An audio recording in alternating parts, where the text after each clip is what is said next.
Right right. పిచ్చి కుక్కల్ని తిట్టినట్టు ఒక్క తిడుతున్నారు. నిమిషం. గంగాపురం వెంకరెడ్డి గారు, చెప్పండి.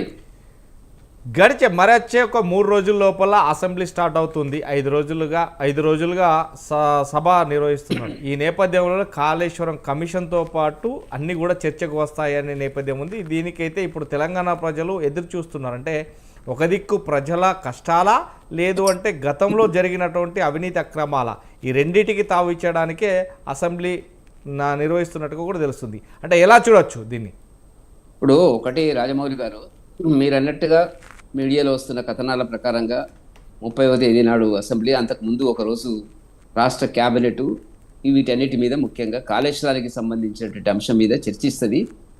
ఆ చర్చ యొక్క ప్రతిపాదనలు కానివ్వండి, అభిప్రాయాలు కానివ్వండి, మంత్రివర్గ సిఫారసులు కానివ్వండి, బహుశా అసెంబ్లీలో చెప్పాల్సిన అవసరం ఉంటుందని చెప్పి నేను భావిస్తున్నాను. ఊరికే రిపోర్ట్ ఇచ్చేటటువంటిది కదా, ప్రభుత్వ విధానం ఏంది, దాని మీద ఏం చేయబోతుంది అనేటువంటిది, ఏం జరిగింది అనేటువంటి దాని మీద ప్రభుత్వ పరంగా జరిగినటువంటి నష్టం ఏంది, ప్రజా నష్టం ఏంది, ఆర్థిక వనరుల దోపిడీ జరిగిందా, ఆ సుందిళ్ళ కానివ్వండి, మేడిగడ్డ కానివ్వండి, ఇవన్నీ మార్చినటువంటి పరిస్థితులు ఏంది, డిజైను, దానికి సంబంధించినటువంటి నిర్ణయాలు ఎవరు చేసినారు అని అనేక అంశాల మీద కాళేశ్వరం టీసీ ఘోష్ గారు ఇచ్చిన నివేదికలో ఉన్నట్టుగా మనకు వస్తున్నటువంటి సమాచారం మనం చూసాం అందరం కూడా. అయితే దీంట్లో ఏంటంటే ఈ రిపోర్ట్ అనేది 600 పేజీలు, 60 పేజీలకు కుదించి దాన్ని ప్రచారంలోకి తీసుకొచ్చినారు. 2 పత్రికలకు ముందుగానే ఒకరోజు రిలీజ్ చేయడానికి ముందు, చర్చించడానికి ముందే రావడం అనేటువంటిది ఆ ప్రజాస్వామ్యంలో మంచి పద్ధతి కాదు అనేటువంటిదే మా అభిప్రాయం. ఎందుకంటే ముందు ఎట్లా వచ్చింది పత్రికలకి, 2 ప్రధాన పత్రికలకి, మన తెలంగాణలో ముఖ్యంగా ఉండేటువంటి పత్రికలకు పబ్లిష్ చేయడం అనేటువంటిది అది ప్రజాస్వామ్య వ్యతిరేక విధానము, సిస్టమ్ ఏదైతే ప్రభుత్వం ప్రోటోకాల్ సిస్టమ్ ఉందో దానికి వ్యతిరేకం అని చెప్పి మేము భావిస్తున్నటువంటి ఒక సందర్భం. సరే, ఏదైతేనేమి వచ్చినటువంటి ఇప్పుడు మీరన్నట్టుగా అసెంబ్లీలో చర్చకు వచ్చేటప్పటికి ఒక కాళేశ్వరం, ఇప్పుడు చాలామంది మిత్రులు, టీఆర్ఎస్ మిత్రులు మాట్లాడినటువంటిది కానీ, లేకపోతే ఇతర నరసయ్య గారు మాట్లాడినటువంటి అంశాలు మనం దృష్టిలో పెట్టుకున్నట్టయితే, నేను చదివినంత వరకు రాజమౌళి గారు సబ్జెక్టు కరెక్షన్ 7 అంశాలు TOR terms of reference BC కోషన్ ప్రభుత్వం, రేవంత్ రెడ్డి గారి ప్రభుత్వం ఇచ్చినటువంటి మాట వాస్తవం. ఎందుకంటే నాకు కూడా కొంత ఐడియా లేకుండే ఈ రిపోర్ట్ వచ్చిన తర్వాత నేను అసలు రిపోర్ట్ ఏదైతుందో అది తెప్పించాను. నేను ఆ టర్మ్స్ ఆఫ్ కండిషన్స్ ఏంటి అంటే, ఏదైనా ఒక కమిషన్ ఎంక్వైరీకి వెళ్ళినప్పుడు ఏ దాని గురించి ఆలోచించాలి, ఏ దాని గురించి విశ్లేషణ చేయాలి, ఏ దాని మీద వాళ్ళు రిపోర్ట్ ఇవ్వాలి, ఏం జరిగిందనే చెప్పు, ఇటు అటు అనేటువంటిది కొన్ని అంశాలు చెప్తేనే ఆ కమిషన్ దాని గురించి ఆలోచిస్తుంది. ఆ రెఫరెన్స్ ఆఫ్ TOR దాటి ఏ కమిషన్ కూడా ఆ నివేదికలు చెప్పడం అనేటువంటిది జరగదు. అది చట్ట వ్యతిరేకం కూడా, న్యాయబద్ధమైనది కాదు అనేటువంటిది. ఒకటి రాజమౌళి గారు, నేను చూసినంత వరకు సబ్జెక్టు కరెక్షన్ ఏమన్నా మీరు ఉన్నట్టయితే సరిదిద్దండి దాన్ని. ఎక్కడ కూడా ఈ ప్రాజెక్టులో అవినీతి జరిగిందా, దీని మీద ఎవరిని బాధ్యులు చేస్తారు అనేటువంటి అంశం గురించి ఎక్కడే చెప్పలేదండి. ఎంతసేపు చెప్పింది ఏంటంటే కాళేశ్వరానికి సంబంధించినటువంటి ప్లానింగ్ ఏంది, DPR ఏంది, దాని డిసిషన్ మేకింగ్ ఎవరు, దాన్ని ఎట్లా రివైజ్ చేసినారు, దేనికోసం రివైజ్ చేసినారు అనేటువంటి అంశాల గురించే చెప్పారు. వాటి మీద బాధ్యత నిర్ణయించమన్నారు. ఆ రకంగా బాధ్యత వచ్చింది. ఎవరు దానికి సంబంధించినటువంటి నిర్ణయాలు, మరి అధికారులు చెప్పినటువంటి అంశాల గురించి కూడా అధికారులు చాలామంది మనకు ఉన్నటువంటి సమాచారం మేరకు ఏంటంటే అన్ని నిర్ణయాలు పైన జరిగినాయి, కేసీఆర్ గారి లెవెల్లో జరిగినాయి, హరీష్ రావు గారి లెవెల్లో జరిగినటువంటిది ఒక బాధ్యత అనేటువంటిది చెప్పినట్టుగా మనకు కనపడుతుంది. వాస్తవాన్ని కూడా అదే జరిగింది. దాంట్లో పెద్ద ఎందుకంటే ఆయన సొంతంగా మానిటర్ చేసినాడు కేసీఆర్ గారు. నాకు తెలిసినంతగా ఎవరికి తెలియదు అని అనేక సందర్భాల్లో ప్రెస్ మీట్లో మాట్లాడింది. కొత్త విషయం ఏమని చెప్పండి, నేను మొత్తం మెదడంతా రంగరించి దీన్ని రూపొందిస్తున్నా అని చెప్పినటువంటి సందర్భం లోపల మనం కూడా అనుకున్నాం ఏంటంటే ఏదో బ్రహ్మాండమైన ప్రాజెక్టే కదా ఇది అనేటువంటి దాని కింద ప్రతి చర్యలో దాన్ని డిజైన్ చేయడంలో కానీ, మార్చడంలో కానీ, ఇప్పుడు రకరకాలుగా మనం చెప్తున్నటువంటిది ఎక్కడైతే మార్పులు చేసినారో దాంట్లో ఈ ఎస్టిమేషన్స్లో మార్పులు వచ్చినాయి. తక్కువ అంటే 30-34 వేల కోట్లకు ఖర్చు కావాల్సినటువంటిది 1,20,000 కోట్లకు అయింది, ఇంకా పూర్తి కాలేదు అనేటువంటి అంశాలు మనకు వస్తున్నటువంటి సమాచారం. ఈ రివైజ్ ఒక 2-3 సందర్భాల లోపల రివైజ్ చేసినారు కాంట్రాక్టర్లు, ప్రభుత్వం.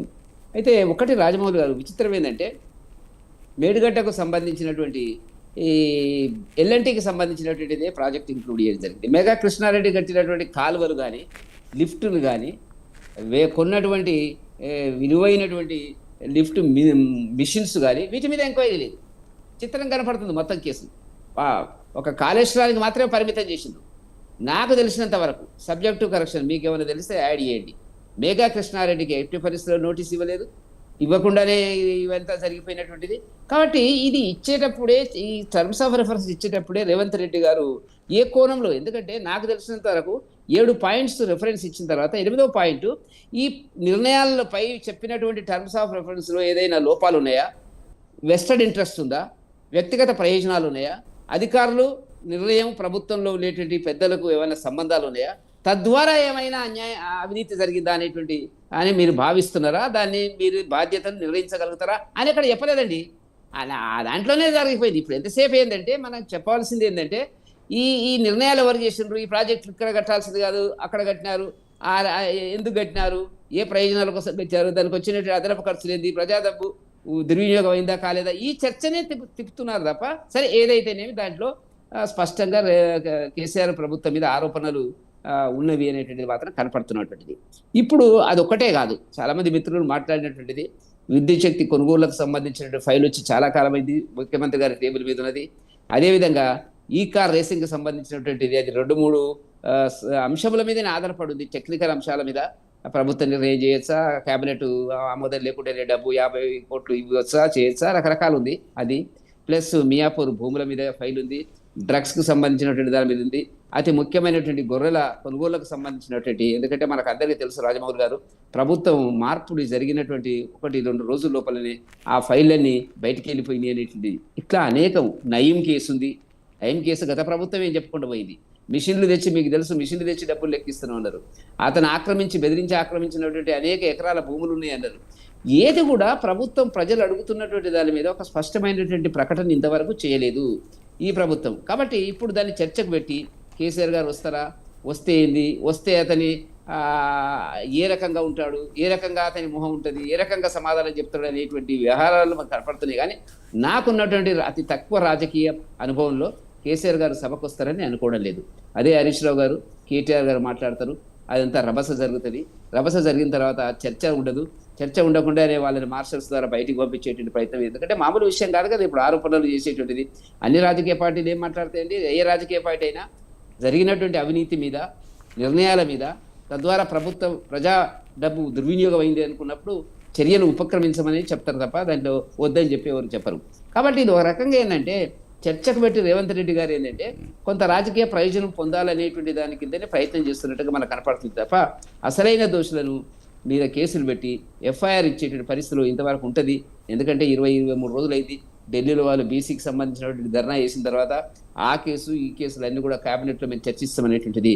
సాధారణంగా రాజమౌళి గారు ఒక గత ప్రభుత్వం మీద నేరారోపణలు, అవినీతి కానీ ప్రభుత్వ వ్యతిరేక విధానమైన నిర్ణయాలు కానీ చేసినట్టయితే మళ్ళీ అసెంబ్లీకి చర్చ పెట్టి చేసేంత ఉండదు. ప్రభుత్వం ఏమనుకుంటుందో దాని మీద యాక్షన్ ప్రోగ్రామ్ స్టార్ట్ చేయాలి. ఇప్పుడు అది హైకోర్టుకి వెళ్ళింది, కేసీఆర్ గారు వెళ్ళినారు, హరీష్ రావు గారు వెళ్ళినారు, ఆ కేసు మళ్ళీ ఎప్పుడో సెప్టెంబర్కి ఎప్పుడో మరి పోస్ట్ చేసింది. అంటే దీనిలో ఏం జరుగుతున్నటువంటిది, కాలయాపన జరిగి అసలైనది ఇప్పుడు జగన్ గారి కేసు ఏమైందో ఇంతవరకు మనకు అర్థం కాలేదు.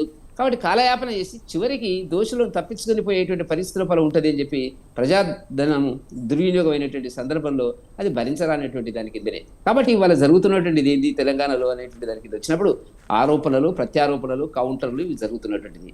కాబట్టి చట్టపరమైనటువంటి చట్ట ప్రకారంగా ప్రభుత్వం ఏం భావిస్తుంది ఆ రిపోర్టు మీద, ఎక్కడెక్కడ దుర్వినియోగం జరిగింది ఆర్థిక వనరులు, ప్రభుత్వ విధానమైన నిర్ణయాల లోపల రాజకీయ ప్రయోజనాలు, ఒకవేళ మీరు అనుకుంటే ఈ రాజకీయ ప్రయోజనాలు ఎందుకు వచ్చినాయి, ఎందుకు నిర్ణయాలు చేసినారు, తద్వారా ఎవరు లబ్ధి పొందినారు అనేటువంటిది ఏమైనా చేయగలిగితే అది జరగాల.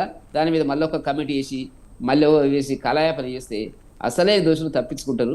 ప్రజల్లో ఒక రకమైన అభిప్రాయం ఏర్పడుతుంది. ఏ ప్రభుత్వమైనా రాజకీయాలకు అతీతంగా వ్యక్తిగత ప్రయోజనాల కోసం మాత్రమే ప్రయత్నం చేస్తుంది తప్ప ప్రజల కోణంలో జరిగినటువంటి అవినీతికి సంబంధించినటువంటి విషయాల లోపల ప్రజలకు సరియైన సమాచారం ఇవ్వడం లేదు. ఇది తప్పు అనేటువంటి అభిప్రాయం తప్పకుండా వస్తుంది. ఇప్పుడు కనీసం చదువుకున్న వాళ్ళకైనా అర్థమైపోతుంది ఏంటంటే ఇవన్నీ ఇంతే కదా జరిగేది అనేటువంటిది. కాబట్టి నిజమైనటువంటి దోషులను శిక్షించేటువంటిది నిర్ణయాత్మకమైనటువంటి చేయకూడనటువంటి నిర్ణయం. ఇప్పుడు ఫైళ్ళు ఉన్నాయి, ఫైళ్ళ మీద ఎవరు సంతకం పెట్టినారు, కింద ఇంజనీర్లు, ఒక్కొక్క ఇంజనీర్ దగ్గర 200 కోట్లు 300 కోట్లు బయటకు వస్తున్నాయి. చాలా ఆశ్చర్యకరంగా ఉంది. మామూలు ఇంజనీర్ దగ్గర శ్రీధర్ అనేటువంటి ఆస్తులు 200 కోట్ల పైన, ఇంకా ఈఎన్సీ దగ్గర 500 కోట్ల ఆస్తులు అని చెప్పి. కాబట్టి దీంట్లో స్పష్టంగా మనకు కనపడుతుంది ఏంటంటే ఆర్థిక అవినీతికి సంబంధించినటువంటి రహస్యాలు అనేటువంటిది కాళేశ్వరంలో ఉన్నమాట వాస్తవం. కానీ నేను ఇంతకుముందు చెప్పినట్టుగా దాని మీద దాని టర్మ్స్ ఆఫ్ రెఫరెన్స్లో అవినీతి జరిగిందా అనే అంశం చెప్పకూడదు. కాబట్టి ఇంతకుముందు టీఆర్ఎస్ మిత్రుడు అన్నట్టుగా ఏంటంటే ఆయన చెప్పింది కరెక్ట్. మేము ఎక్కడ అవినీతి చేసినట్టుగా ఎక్కడైనా చర్చలు ఉందంటే లేదు. అసలు నిర్ణయాలు, విధానపర నిర్ణయాలు, design, control, planning, acceptance, revisions, దీనిలో ఏం జరిగింది, దీనివల్ల ఆ సాంకేతిక వల్ల ఆ కూలిపోయిందా అనేటువంటి చర్చకే పరిమితమైనటువంటి సందర్భంగా మనం భావిస్తే బాగుంటుందని చెప్పి నేను అనుకుంటున్నాను. Right right right. పిట్ట నరసయ్య గౌడ్ గారు,